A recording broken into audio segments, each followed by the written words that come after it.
বন্ধুরা, তোমরা কেমন আছো? সকলকে জানাই সরস্বতী পুজোর সাদর শুভেচ্ছা ও অভিনন্দন। আজ আমার মেয়ের ছিল খেলা প্রতিযোগিতা, তাই সকাল সকাল রান্না করে মেয়েকে নিয়ে চলে গেলাম মাঠে। এই মাঠে প্রত্যেক বছর সরস্বতী পুজো উপলক্ষে খেলাধুলা করানো হয়, তবে আগে নাম দিইনি, কারণ আগে এতটা খেলাধুলো করতো না। তো ওর বাবা হঠাৎই নাম দিয়ে চলে এসছে, তো ওকে নিয়ে চলে গিয়েছিলাম মাঠে। তোমরা দেখতেই পাচ্ছ সকলে খেলাধুলো করছে।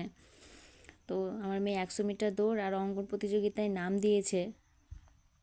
তো ও এর আগেও অন্য অন্য জায়গায় নাম দিয়েছে। তো আমার মেয়ে খেলাধুলোতে একটু ভালোই, মানে ইচ্ছাটা আছে, কিন্তু আজকে যে এত ছেলের মাঝখানে যে ফার্স্ট হবে সেটা আমি কল্পনাও করতে পারিনি। তো তোমাদের ভালোবাসা আমার মেয়ে আজকে ফার্স্ট হয়েছে। দেখো, আমার মেয়ে একটা প্রাইজও পেয়েছে। তো তোমরা আশীর্বাদ করো আমার মেয়ে যেন আরও ভালো জায়গায় যেতে পারে।